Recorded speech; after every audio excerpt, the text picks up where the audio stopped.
Queridísima audiencia y televidentes o los visitantes del YouTube, retomamos ahora nuestros estudios bíblicos después de un receso por algunas circunstancias.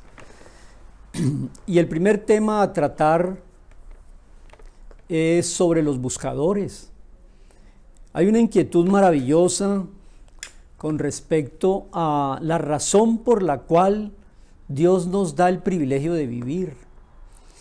Y bueno, puede haber varias respuestas, pero quiero reiniciar este ciclo de estudios bíblicos dando la respuesta que yo creo es más pertinente para este momento. Hemos venido acá, el alma toma el cuerpo, porque primero es lo espiritual y luego es lo material. ¿Por qué lo digo? Porque en el primer verso de la Biblia dice que en el principio creó Dios los cielos, plural, y la tierra, singular. Primero es lo espiritual y lo eterno. Segundo es lo material y terreno. Entonces, ¿por qué esa alma eterna en los cielos está aquí abajo en la tierra ocupando estos cuerpos? Porque la primera gran revelación que uno puede tener es muy distinta al pensamiento científico, entre comillas, de la humanidad. La humanidad piensa que somos materia con algo inmaterial adentro. La Biblia dice que somos almas eternas con un cuerpo temporal. Primero los cielos y luego la tierra.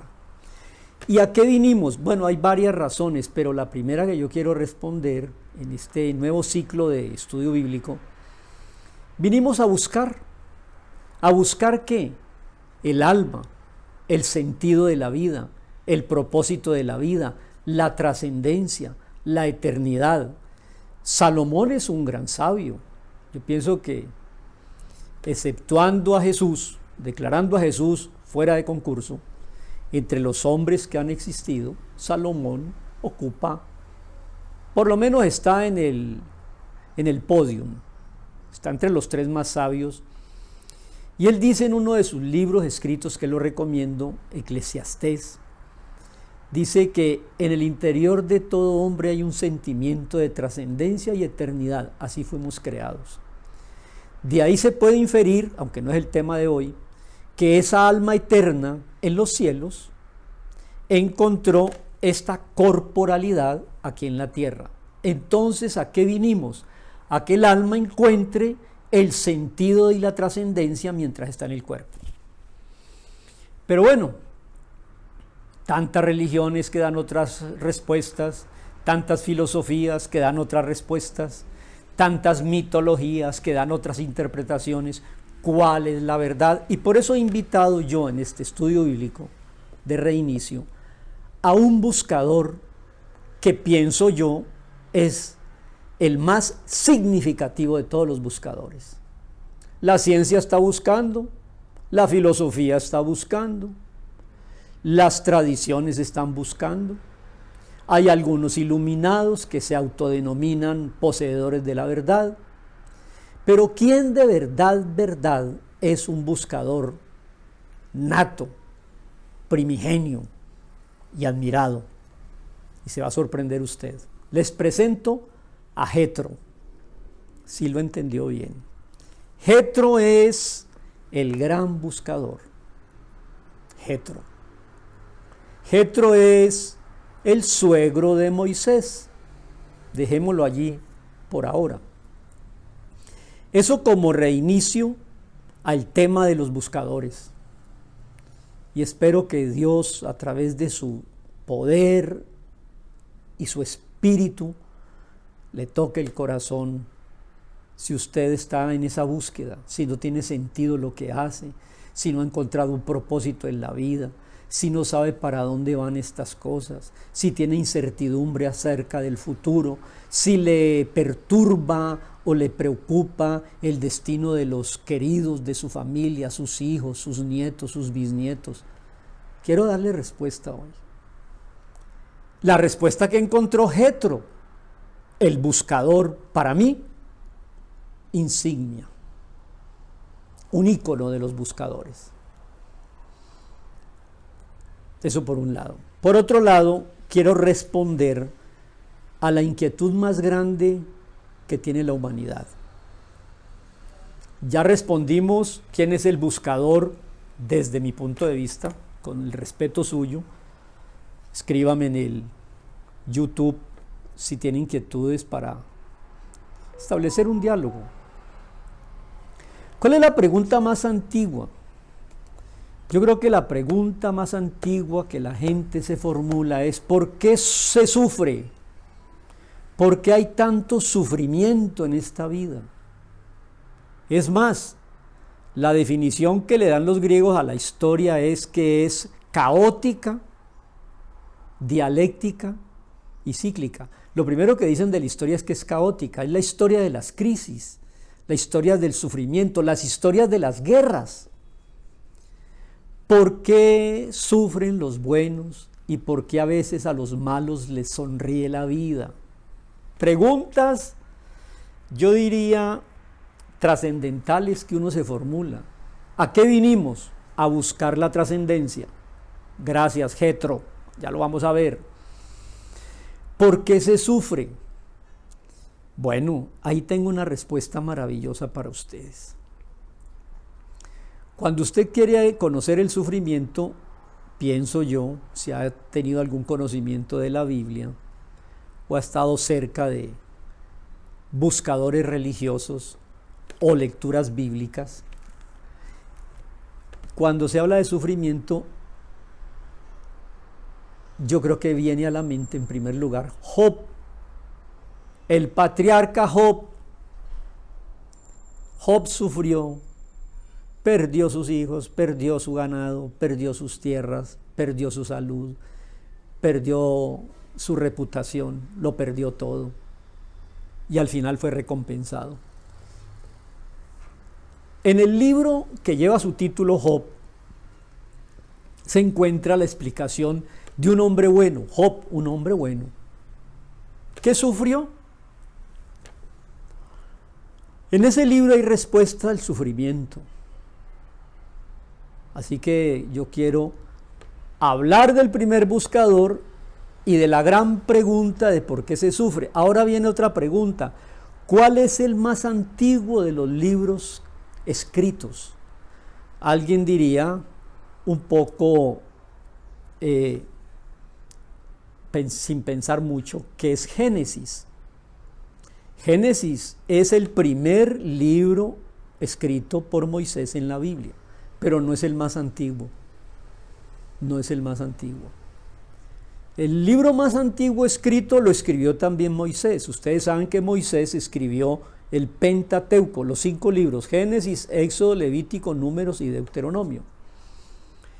Pero antes de recibir él la revelación del Génesis, de cómo empezó todo esto, y el Pentateuco, él escribió un libro dándole respuesta al sufrimiento humano. Escribió Job. Job es una historia verídica de un hombre muy bueno y justo, Job, que sufrió, y ese es el primer libro escrito, el más antiguo libro. Ahora usted puede, y le hago la invitación de que investigue, como pues he investigado yo también en muchos asuntos. Pues hoy en día está San Google. En Google puede usted buscar a ver qué le dicen de Job, quién lo escribió y desde qué época existe ese libro. Entonces, reiniciando con estos estudios bíblicos, pues quiero llegar un poco con una nueva temática. ¿A qué vinimos? A buscar la trascendencia. Vamos a estudiar a Jetro. ¿Por qué se sufre? El libro más antiguo te da la respuesta, escrito por Moisés, y habla de Job. Así que quiero que esas inquietudes sean aclaradas, para tener bases seguras de que aquí no estamos al garete y de que esto no va a la deriva. Así que entonces, mis queridos visitantes y buscadores, les voy a invitar a abrir el libro de Éxodo en el capítulo 18 y estaremos allí entendiendo un poco quién es Jetro y por qué Jetro lo tenemos en el podium, yo diría que medalla de oro entre los buscadores. Y con las respuestas de Jetro le invito a usted con todo cariño a que baje sus armas y sus prejuicios y abra el corazón a este tipo de temática para que le encuentre sabor a la historia, para que le encuentre sentido a la vida y para que encuentre paz trascendental a su alma. Capítulo 18 de Éxodo. Jetro visita a Moisés, dice aquí. Oyó Jetro, sacerdote de Madián, suegro de Moisés, todas las cosas que Dios había hecho con Moisés y con Israel su pueblo, y cómo el Dios de Israel, el Dios que es Jesús, los había sacado de la esclavitud de Egipto. Empieza diciendo que oyó Jetro, sacerdote de Madián. ¿Qué hacía Jetro? Era sacerdote. ¿De dónde? De una región llamada Madián. Sacerdote de Madián. ¿Y qué es Madián? Ahora yo quiero, amigo buscador, visitante, creyente, discípulo, amigo, que busquemos en la Biblia las explicaciones que ella tiene de los textos bíblicos. Es la mejor hermenéutica. La Biblia se explica a sí mismo. A ver, ¿qué es Madián? Madián es una región que lleva el nombre de uno de los hijos de Abraham. ¿Cómo así? ¿Cuántos hijos tuvo Abraham? Abraham es el padre de Isaac. De Isaac vienen los judíos. Pero antes de que naciera Isaac, se demoró mucho esa promesa del hijo, porque ya la esposa tenía 90 años. Entonces él se allegó a una esclava egipcia, Agar, y de ahí nació Ismael. Más o menos 13 años tenía Ismael cuando nace el hijo de la promesa, Isaac. Ismael, ismaelitas, árabes, todos los árabes nacen del padre Abraham en la esclava egipcia Agar. Los judíos nacen del padre Abraham en su esposa Sara, que es el de la promesa, cuando la mujer tenía, avanzada edad y ya había cerrado la costumbre de mujer. En forma milagrosa, gracias a Dios, viene Isaac, y de Isaac Jacob, y de Jacob los 12 hijos, y de los 12 hijos el pueblo de Israel.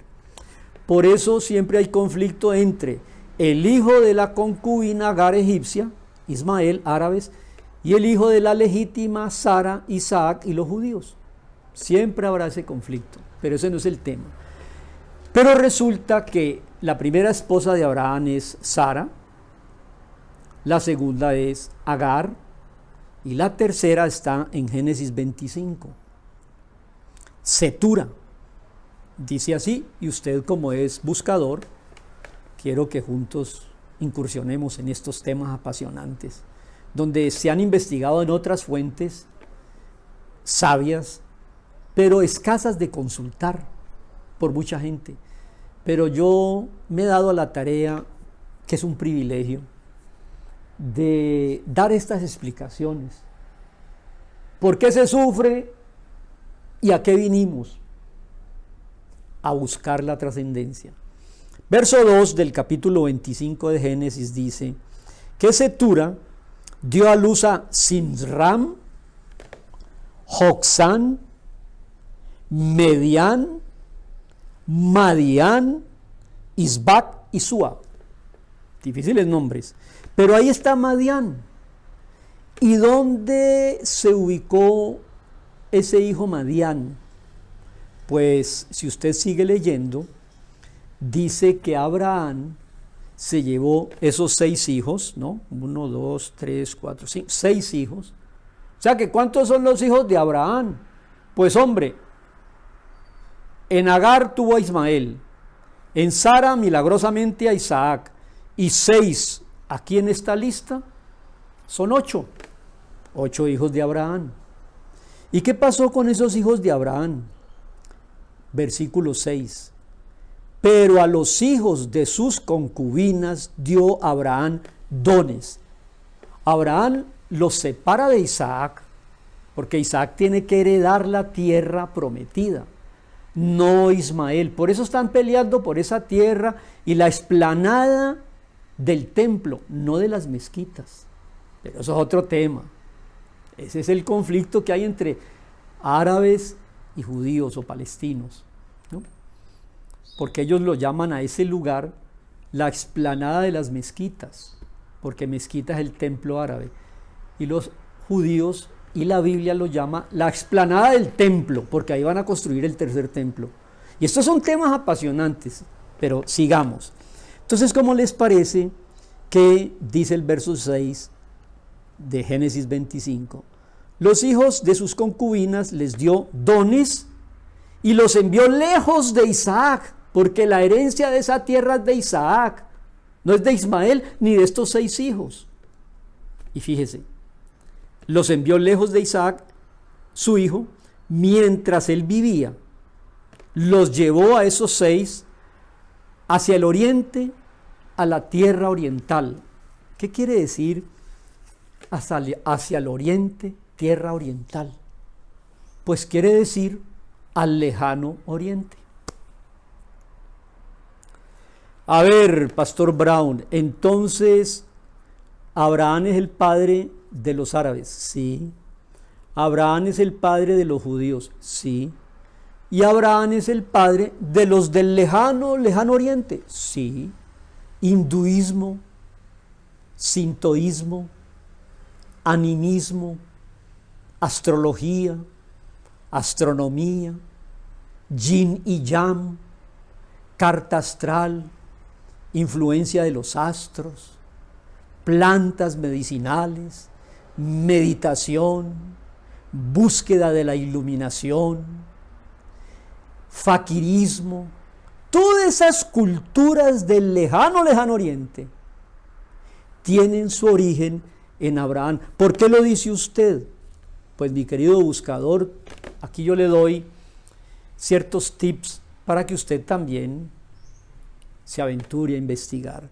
En el verso 6 dice en el verso 6, que los hijos de las concubinas las quitó Abraham de cerca de Isaac para que no heredaran la tierra prometida, y los llevó al lejano oriente y les dio dones y les dio riquezas.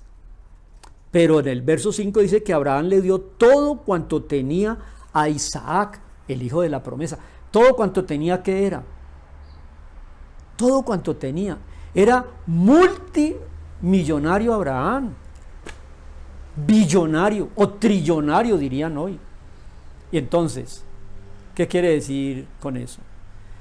Que le dio todo lo que es la herencia de la trascendencia y de la fe y de la tierra prometida a Isaac, de donde viene Jacob y luego Israel.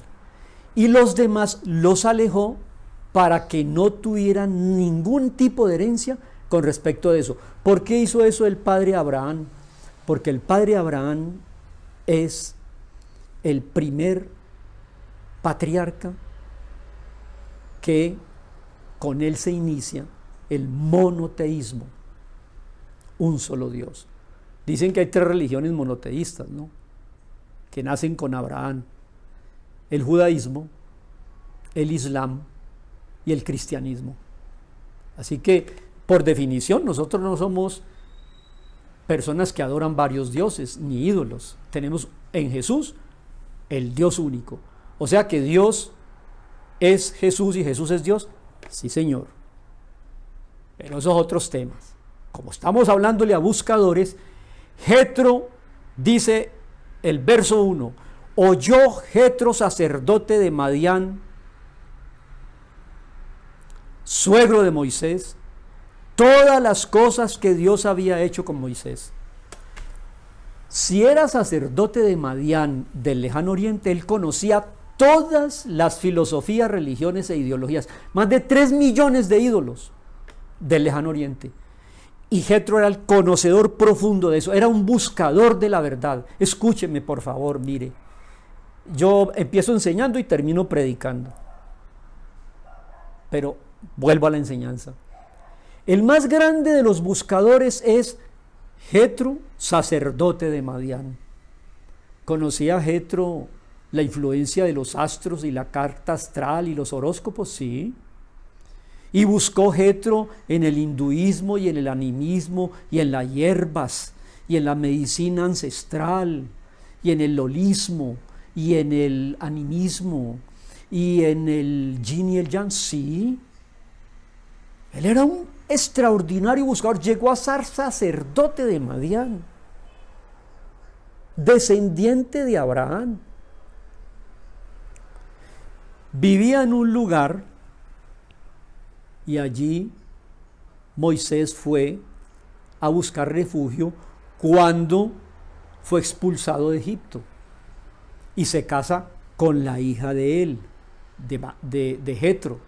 Luego Jetro y Moisés son suegro y yerno. Y aquí quiero ir aterrizando esta primera entrega, tratando de que Dios te toque el corazón.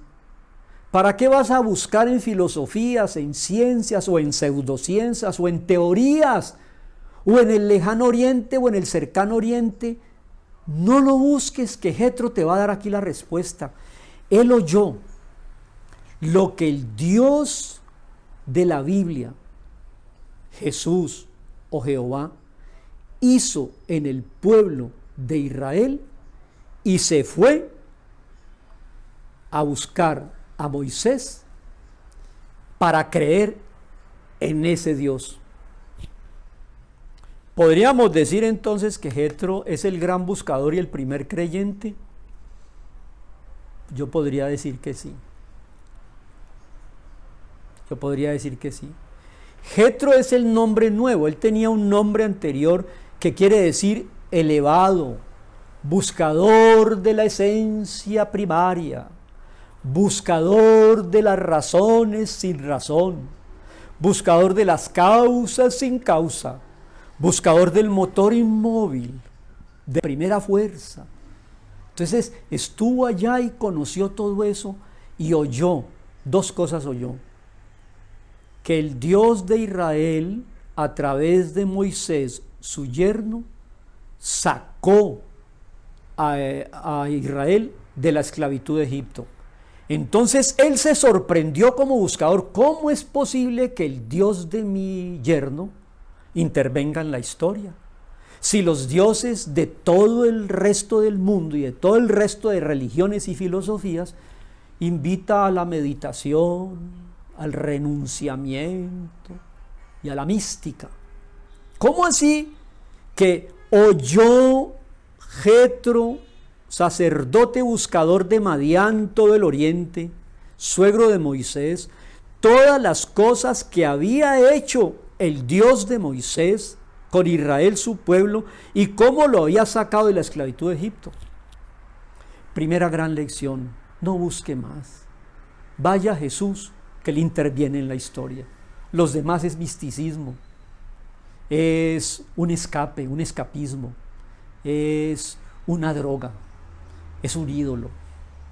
No busque más, no deje su suerte en los astros, o en la carta astral, o en los amuletos, o en los... No, Jetro dijo: ¿qué Dios es el de mi yerno que se baja e interviene en la historia y saca a este pueblo del imperio más poderoso que ha existido, que ha sido los faraones? Tengo que conocer ese Dios. Tengo que dejar de buscar en lugares donde no hay respuesta. Entonces se vino con su hija, la esposa de Moisés, y los hijos. Fíjese que los hijos tienen hasta nombres muy significativos. El primer hijo que le nace a Moisés lo llama Gerson, porque fui forastero en tierra ajena. Siempre serás forastero si no estás en la tierra prometida, la fe de Jesús, el pueblo de Dios, el Dios de Israel, el Dios de Abraham, de Isaac, de Jacob, que se manifiesta en Jesús. Siempre serás extranjero. Y el segundo hijo lo llamó Eliezer, que quiere decir el Dios de Abraham, de Isaac y de Jacob. Dijo Moisés, me ha ayudado. Para la búsqueda. Deja de ser extranjero, Gerson, y vuélvete Eliezer, el Dios de Abraham, de Isaac, de Jacob, que se revela en forma antropomórfica en Jesús. Te invito a que lo recibas. ¿Qué más podríamos decir? Muchas cosas. ¿Cómo se responde el sufrimiento?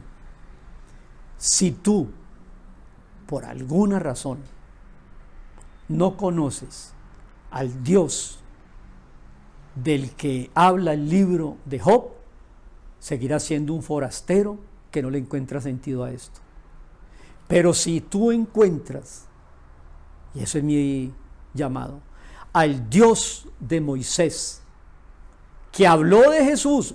Si ustedes conocieran a Moisés, le dijo Jesús a sus gentes en su época cuando predicó el Evangelio, creerían en mí, porque de mí habló Moisés. Conozca, deje de buscar. A ver, a veces la gente se da unas ínfulas. Yo no creo en nada porque soy un buscador, tengo una mente abierta, soy inquieto, dice usted. La ciencia tiene que darme explicaciones, lo que no vea no lo creo, lo que no pueda medir, contar, pesar, oler o gustar. Por favor, escuche. Jetro era sacerdote, conocedor de todas las filosofías, las artes y las búsquedas.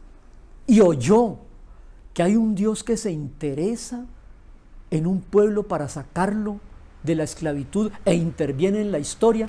Hay que conocerlo. Y le quiero terminar, léase usted el pasaje. Se encuentra el suegro con su yerno y dice el verso 10, y Jetro le dijo a Moisés, bendito sea el Dios tuyo, que te libró de la mano de los faraones y de la mano del faraón y de los egipcios. Verso 11, ahora conozco que el Dios de Israel, el que predica Moisés y que se encarna en Jesús, ahora conozco, versículo 11, subráyelo, que Jehová es más grande que todos los dioses, porque en lo que se ensoberbecieron, prevaleció contra sus soberbios. Ven a Jesús. Es mejor humillarse para confiar en el dulce pastor de Israel, Jesús, que seguir en sus soberbias y pseudociencias, buscando en el oriente o en el lejano oriente las cosas que son engañosas. Aprendamos del buscador. Jetro. Tomó Jetro, pues, suegro de Moisés, holocaustos y sacrificios para ese Dios, y vino a Aarón y todos los ancianos de Israel para comer con el suegro de Moisés delante de Dios. Ofreció sacrificios. Hay un solo sacrificio que Dios acepta, y es que tú sigas el ejemplo de Jetro, dejes de buscar y encuentres al Dios que encontró Jetro. ¿Cómo escuchó Jetro todo lo que Moisés y Dios hicieron en el pueblo de Israel? Hay respuestas muy claras para eso. En ese tiempo había prensa o había Wi-Fi o había YouTube para que Jetro en Madián se enterara que Dios estaba sacando a su pueblo de la esclavitud del faraón? La Biblia da respuesta a todo eso, pero quiero ser fiel a este tiempo de más o menos 30 minutos de enseñanza bíblica y lo estaremos analizando. Oyó dos cosas Jetro, conocedor de todas las filosofías, buscador insignia. Oyó la liberación de Egipto y oyó que un enemigo, Amalek, que no solamente no cree en el Dios de Israel, sino que ataca por la retaguardia al pueblo de Israel en su peregrinación del Éxodo y lo derrota. Léase usted el contexto anterior, capítulo 17, verso 8. ¿Cómo vence Israel a Amalek? Que Amalek es el signo hasta el siglo XXI de hoy de la duda. Amalek tiene un equivalente en la palabra Safer, que es Amalek, que es duda.